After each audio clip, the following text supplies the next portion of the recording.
Hi everybody, in this video we are going to discuss about the taxonomical aids. Okay, taxonomical aids. Now we will discuss about the museums. Okay, we will discuss about the museums. So what are museums?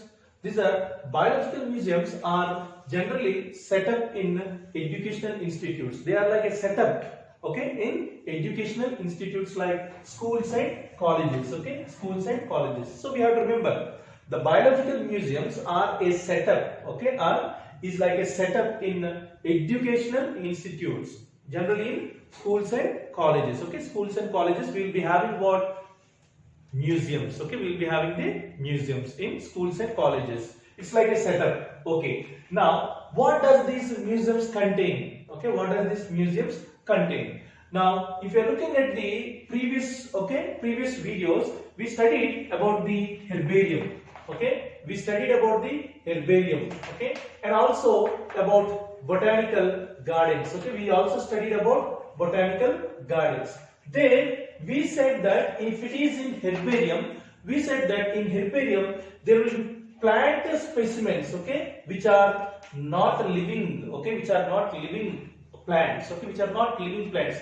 They are dried, pressed, and preserved in the herbarium, okay, sheets, okay, on the herbarium sheets we studied. So here we are, the main point that we have to remember when we are talking about herbarium is you are dealing with the plant, okay, we are dealing with the plants which are dead, okay, parts, okay, living parts.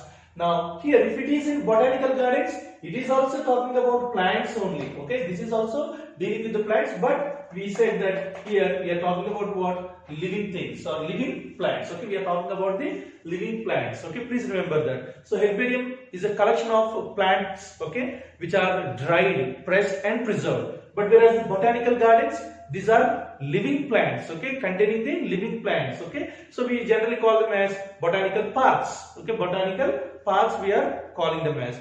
But here in museums, okay, in museums, you know, we call them as biological museums, which are set up generally in educational institutes such as schools and colleges, containing what? Now this is the point, it is having the collection of plant and animal specimens.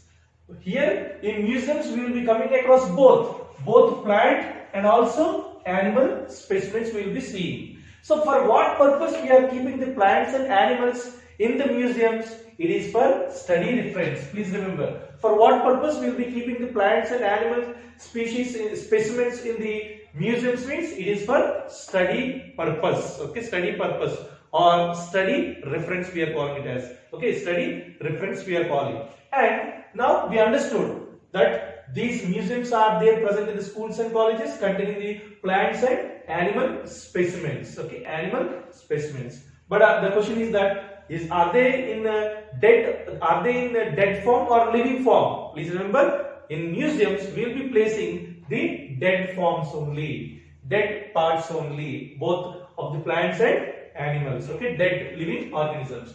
And now here the specimens, when you are storing them, okay, when you are preserving them in the museums, okay, the specimens are preserved in containers, okay, big jars or containers we say, they will be kept, okay, these specimens will be kept, both the plant or animal specimens, they will be kept in what? Containers, okay, they are preserved in containers. Otherwise we are calling them as what? The jars, okay, they will be kept in jars, big jars with preservative solutions, okay, with adding preservative solutions. There will be a particular chemical substance which will be added in the form of a solution to keep that particular specimen,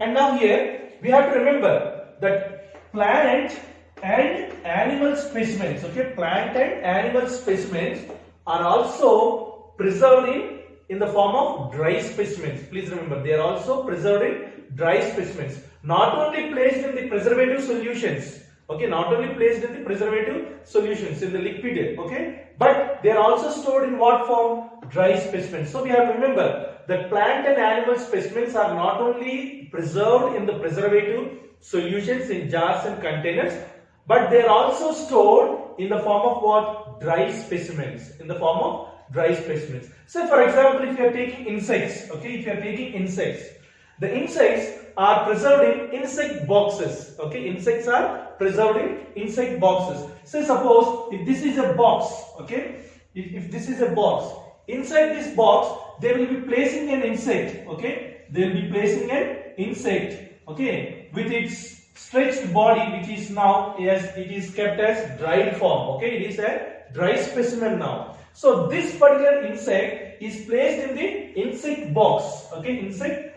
box, which is collected. Now, what are the steps in preserving the insects? Okay, preserving the insects in insect boxes. First thing is what? We collect them, we kill them, and we are going to pin them. Okay, so here they will be placing pins. Okay, they will be placing pins. Okay, here they will be placing the pins and they will be preserving the particular insect. Okay, they will be preserving the insect. So here there are three steps you have to remember. Okay, you have to remember the three steps. For dry specimens, if you are taking for example insects, they are preserved in the insect boxes.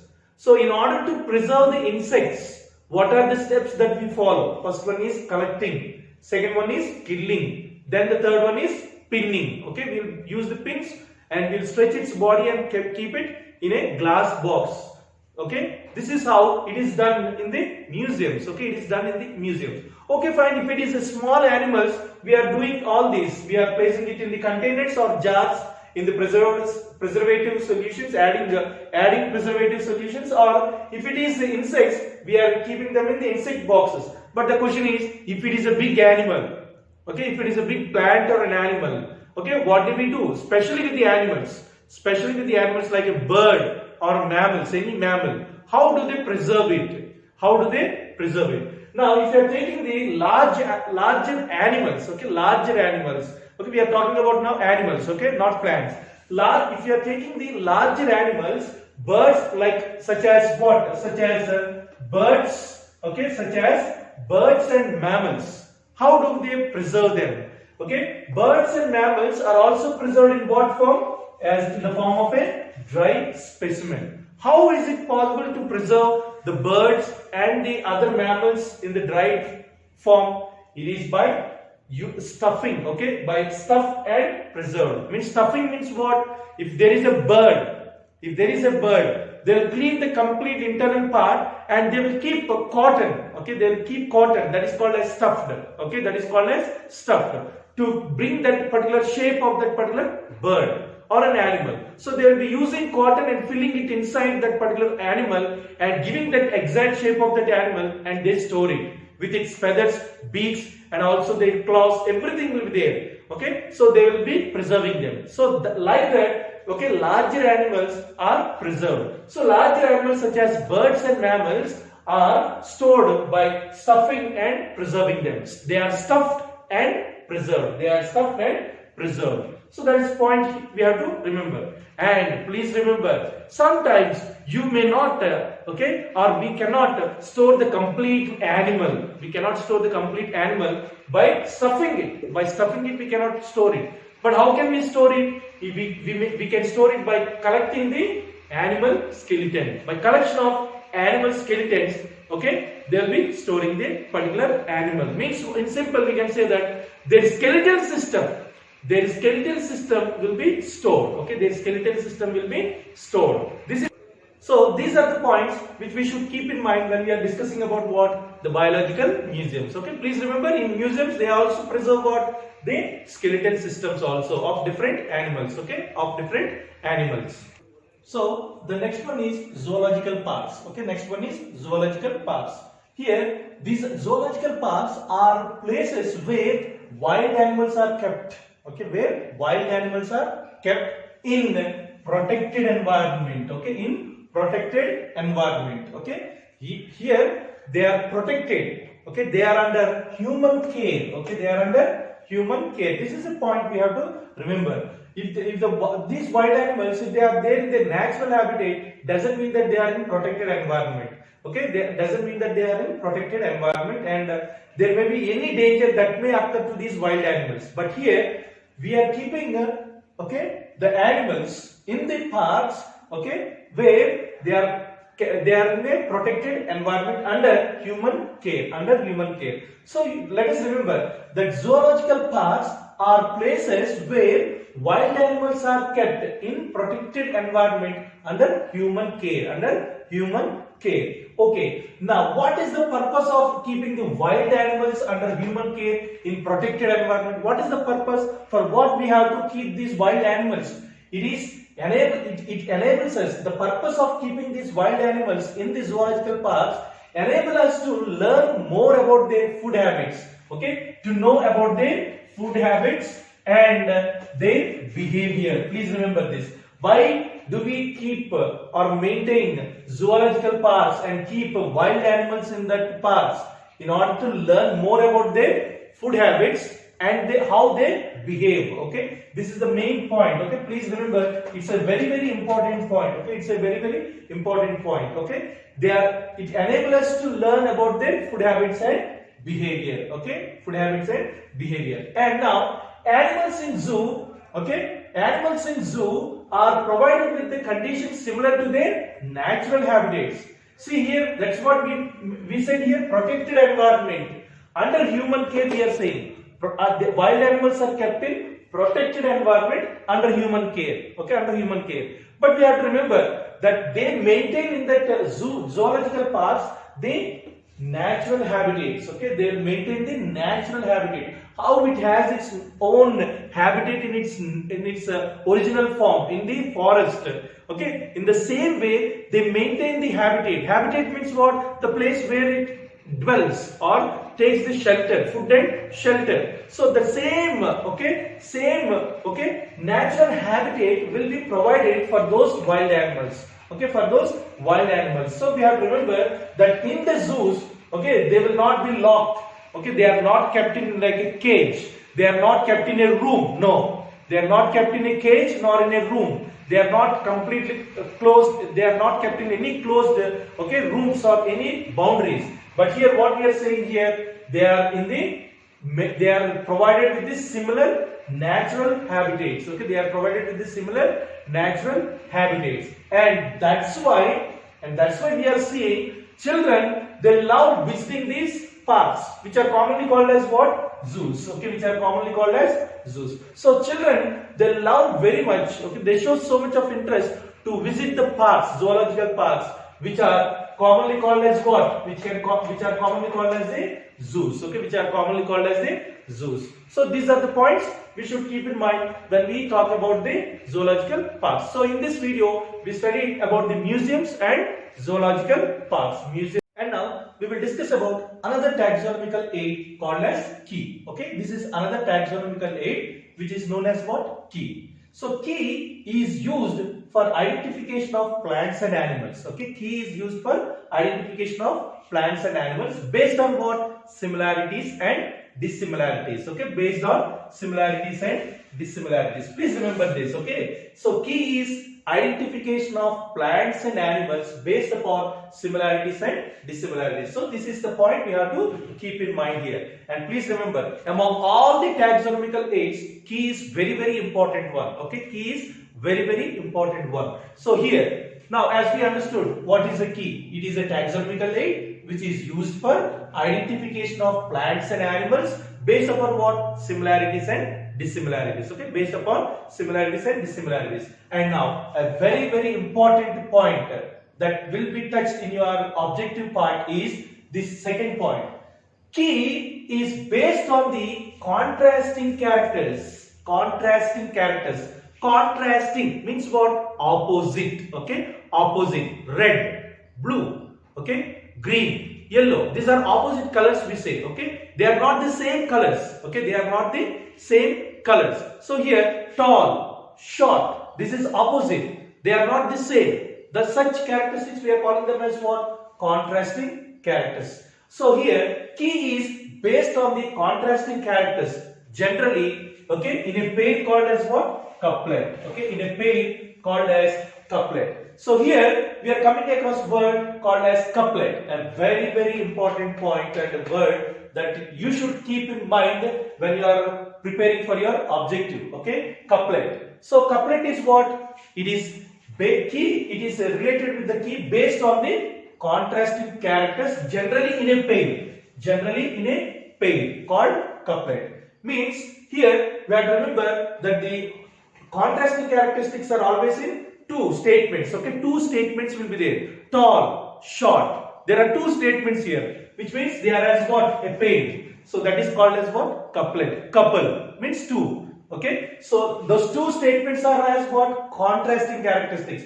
Those two statements are not the same. They are not telling there are two plants which are tall. No, there are two one is tall and one is short. One is tall. Okay, one is tall. That is one statement, and one is short. That is another statement. Here two contrasting characteristics you are talking about. So here you have to remember the word couplet. And now here contrasting characteristics are based upon what? The choice made between two opposite options. Two opposite options. You will be accepting one and rejecting the other. Which means if you are searching for plants which are tall, and the plants which are short, you are there to separate them. So in simple, what you will do, you will be accepting those plants which are tall, and you are going to reject those plants which are short.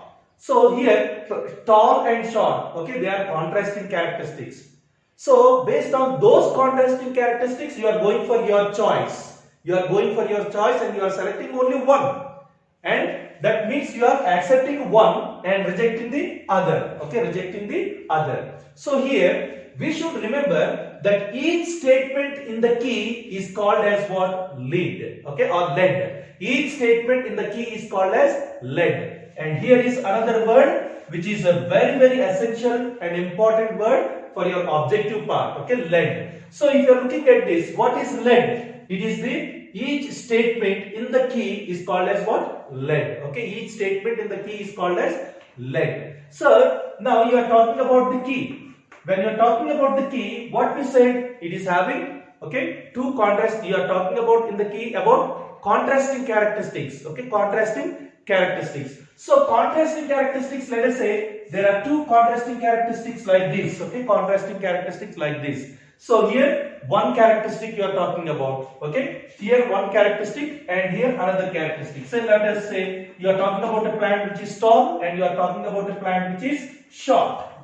Plant which is short, we are saying. So a key is having is talking about the two contrasting characteristics. A pair of contrasting characteristics. Pair of contrasting characteristics. Now it is not like this. It is not talking about tall and tall. No. These are not contrasting characteristics. It is not talking about short and short. No, they are similar, isn't it? They are similar. So this is not right. It is key is talking about what? Two contrasting characteristics. The plant is tall. The plant is short. There are two statements, isn't it? So here we have to remember each statement in the key is called as what? Lead. When I say the plant is tall, that is what? One statement. That is called as lead. The plant is short. That is one statement. That is also called as what? Lead. Remember that. So now here we need separate taxonomic keys. We need separate taxonomic keys here. Always we'll be using separate taxonomic keys that are required for what? For every category. For every category. Taxonomic category. So they will be using separate. They will be using separate taxonomic keys. They are using separate taxonomic keys means what? We are talking about what? Contrasting characteristics. Otherwise, similarities and dissimilarities. Based upon similarities and dissimilarities, we are talking about what? Contrasting characteristics. So, for every category, for every category, you are talking about family, you are talking about genus, you are talking about species. For every category, we will be taking different keys to group them into a family, into a genus, into a species, into a family, into a genus, and into a species. When you wanted to group them, you are using what? Separate taxonomic keys. Please remember this. Separate taxonomic keys means what? In simple, separate contrasting characteristics or separate contrasting characteristics are used for grouping the organisms into different categories like family, genus or species we are saying.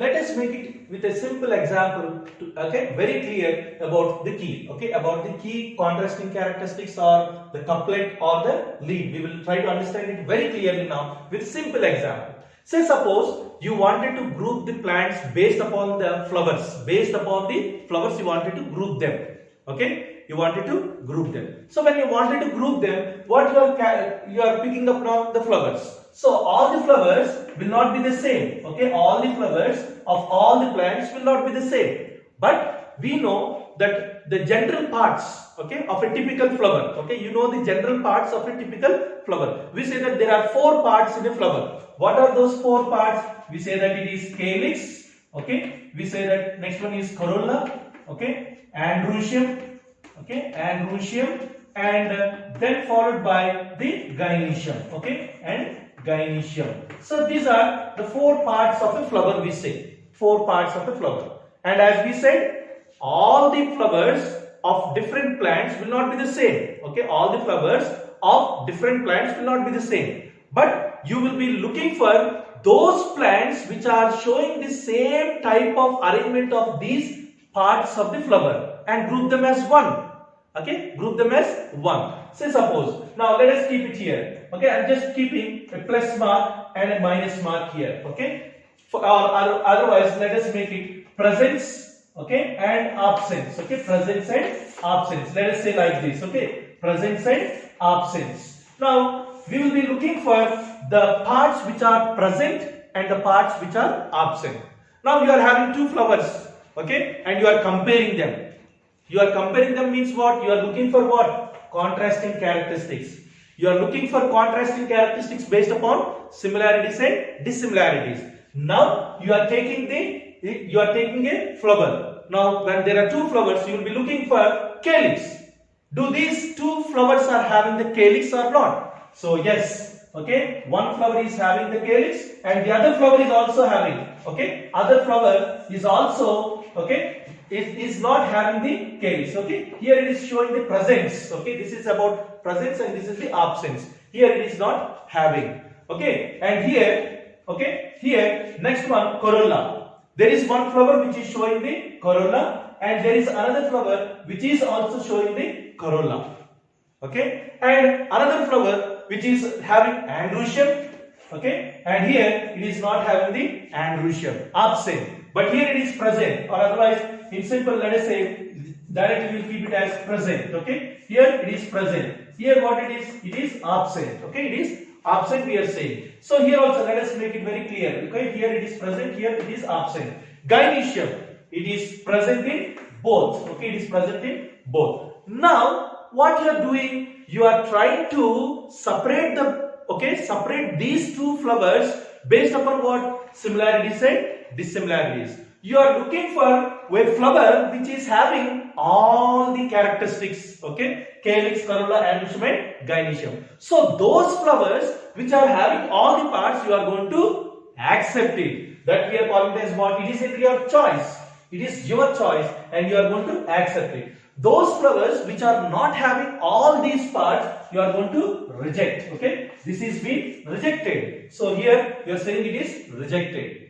And now what we said next, it is each statement in the key is called as led. Each statement in the key is called as led. So calyx is present. This is one statement. This is one statement. Calyx is absent. Another statement. 2 statements are there. Calyx is present. Calyx is absent. There are 2 statements. So each statement is called as what? Led. Please remember this. Each statement in the key is called as what? Led, okay, each statement in the key is called as led. Otherwise a key contains what? Two or a pair of, okay, contrasting characteristics, okay, pair of contrasting characteristics, we call it as what? Couplet. So if you are talking about 2 statements, if you are talking about 2 statements, the flower is having the calyx, the flower is having the, okay, the flower is not having the calyx. If those 2 statements together we are keeping, we are calling it as what? Couplet, okay, couplet.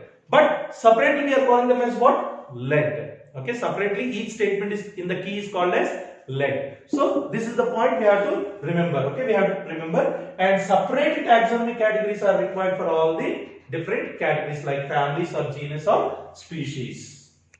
And now we also should remember recording descriptions. Okay, recording descriptions which help in correct identification of plants and animal specimens or species. Okay, so here we are going to discuss now in the taxonomical aids about the recording descriptions. Okay, these are all recording descriptions which are recorded. Okay, which are recorded. So which help in what? For correct identification. Recording descriptions also help in correct identification. They will help us, guide us for correct identification of plant and animal species. The first one is flora. Okay, the first one is flora. Flora means what? It is related with the plants. Please remember, if you are coming across another word called as fauna, okay, fauna, it is related with the animals. Okay, this is regarding the animals. We use this word for animals, fauna, and flora is for plants. If you are still confused, in short form we can say that it is flower.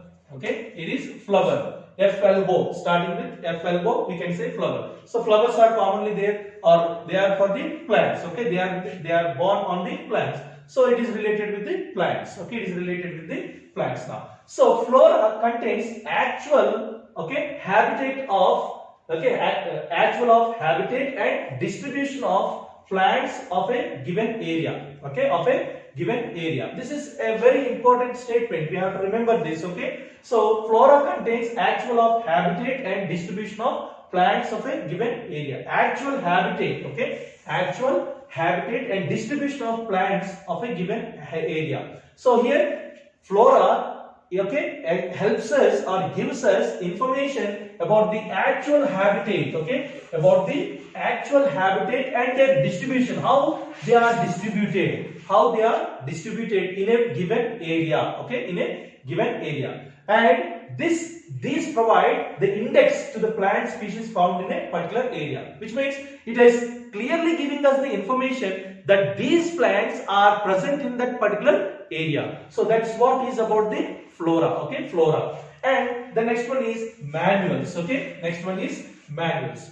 Manuals provide information for identification of names of species found in an area. So manuals are some recorded descriptions which are giving us information about what? Identification of names. Okay, identification of names of species found in an area. So you can easily identify the species found in an area because you are having the names of those species. So if you wanted to know the names of the species present in an area, you will be going for what? Manuals. Okay, you will be going for manuals. If you wanted to study about the habitat and the distribution of the plant species, you are going through the flora. Okay, you are going through the flora. So manuals are providing the information for identification of names of species found in an area. Okay, found in an area. So now the next one is monographs. The word itself tells mono. Okay, it is mono means what? Single.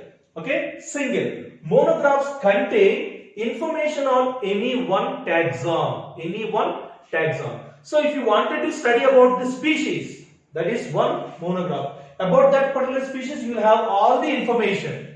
Okay, about that one particular species, you will be having the information. If you wanted to know and study about the genus, that is one category, one taxon. Okay, one taxon. So that information will be there present in the monograph. So monographs of contain information on any one, on any one taxon, on any one taxon. It may be of only about the species, it may be only about the genus, family, order, class, okay, or the phylum or division or the kingdom. It will give only the information about each taxon. That is called as what? Monographs. Monographs. So all these are the recording descriptions. But at the same time, we also should remember another category. Okay, another recording description is catalog. Okay, another description is catalog. Here, catalog is the list or register. It is like a list or register containing name of all species found in a particular area. Found in a particular area, which means you will be having a book,